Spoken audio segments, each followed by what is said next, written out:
Hello friends, সবাইকে আবার একটি নতুন ভিডিওতে স্বাগত জানাই। নিয়ে চলে এসেছি সবার জন্য একটা দুর্দান্ত সুখবর, দুর্দান্ত আপডেট।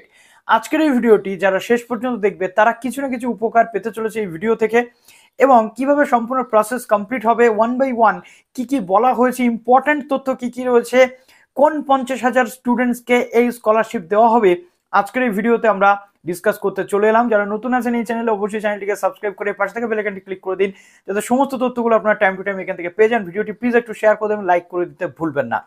তো আমরা জানি যে আমাদের ভারতবর্ষের বিভিন্ন স্কলারশিপ প্রদান করা হয়ে থাকে, সেটা ন্যাশনাল স্কলারশিপ পোর্টাল হতে পারে, সেটা Indira Gandhi national open university students যারা পেয়ে থাকে, এনএসপি একমাত্র ডিস্টেন্স ইউনিভার্সিটি যারা এই স্কলারশিপ পাওয়ার সুযোগ করে দেয়। তার পাশাপাশি আমরা যদি দেখি যে আমাদের দেশ তথা রাজ্যে বিভিন্ন গভর্নমেন্ট, বিভিন্ন যে স্টেট ওয়াইজ বা বিভিন্ন যে প্রাইভেট স্কলারশিপগুলো কিন্তু স্টুডেন্টসরা পেয়ে থাকে। তো এই গভর্নমেন্ট স্কলারশিপগুলোর মধ্যে আমরা দেখেছি নবান্ন স্কলারশিপ, svmcm স্কলারশিপ, তার পাশাপাশি আমরা এটাও দেখেছি আমাদের যে ওয়েসিস স্কলারশিপ রয়েছে, এবং ন্যাশনাল স্কলারশিপ পোর্টাল থেকে বিভিন্ন স্কলারশিপ ওয়ান বাই ওয়ান কিন্তু পেয়ে থাকে।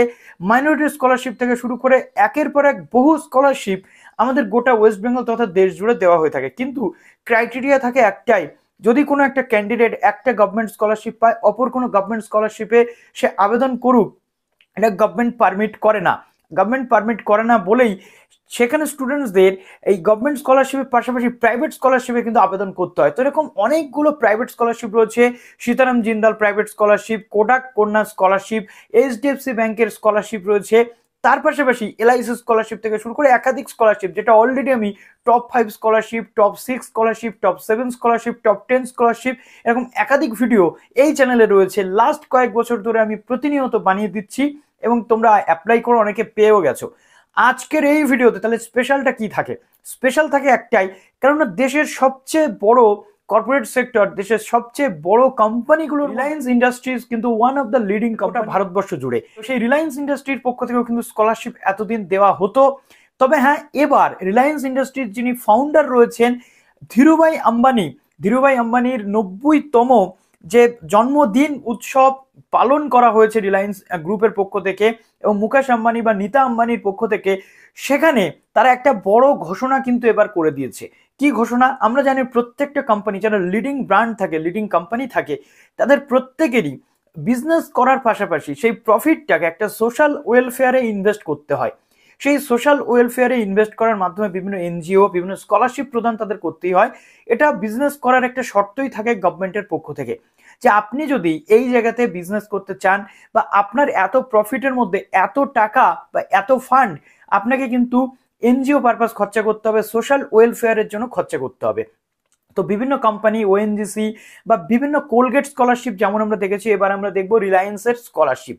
রিলায়েন্সের পক্ষ থেকে ঘোষণা করা হয়েছে আগামী 10 বছরে 50,000 স্টুডেন্টসকে তারা স্কলারশিপ প্রোভাইড করতে চলেছে। কিভাবে স্কলারশিপ প্রোভাইড করতে চলেছে? এই 50,000 স্টুডেন্টস কারা? ইউজি পিজি লেভেলের সমস্ত স্টুডেন্টস যারা, তারা কিন্তু এই স্কলারশিপের জন্য এলিজিবল হবে। এর এলিজিবিলিটি ক্রাইটেরিয়া কি থাকবে? প্রথমত যেটা বলা হচ্ছে যে আগামী 10 বছরে 50,000 স্টুডেন্টসকে এই স্কলারশিপ দেওয়া হবে। দেশের যুব সম্প্রদায়ের সার্বিক উন্নতির জন্য এই ঘোষণা করা হয়েছে বলে রিলায়েন্স ফাউন্ডেশন জানাচ্ছেন। গত বুধবার ছিল ধীরুভাই আম্বানির 90তম জন্মদিন, আর সেই জন্মদিন উপলক্ষে এদিন রিলায়েন্স ফাউন্ডেশনের তরফে ঘোষণা করা হয় যে 2 লাখ টাকা পর্যন্ত মেধার ভিত্তিতে 5,000 জন স্নাতককে বৃত্তি দেওয়া হবে। একই সঙ্গে 100 জন স্নাতকোত্তর পড়ুয়াকে 6 লাখ টাকা পর্যন্ত স্কলারশিপ দেওয়ার ব্যবস্থা করা হয়েছে বলেও জানিয়েছে সংশ্লিষ্ট প্রতিনিধি বা সংশ্লিষ্ট প্রতিষ্ঠান। অর্থাৎ আমরা দেখতে পাচ্ছি যে 5,000 জনকে, স্নাতক লেভেলের 5,000 জনকে এখানে 2 লাখ টাকা ম্যাক্সিমাম পর্যন্ত স্কলারশিপ, তার মধ্যে যার মেধা যেমন রয়েছে, যার ক্লাস অনুযায়ী যেমন, সে কিন্তু তেমন পাবে। আর 100 জন স্নাতকোত্তর বা পিজি লেভেলের পড়ুয়াকে 6 লাখ টাকা পর্যন্ত স্কলারশিপ দেওয়া হবে।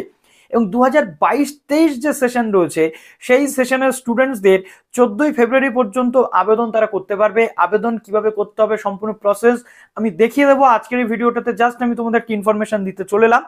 এবছর স্নাতক স্তরের পড়াশোনার জন্য 5,000 জন পাবে। পড়ুয়া আর্থিক পরিস্থিতি বাধার সম্মুখীন রয়েছে বা আর্থিক পরিস্থিতির জন্য পড়াশোনা করতে পারছে না, শুধুমাত্র তারাই এই স্কলারশিপটি পাবে।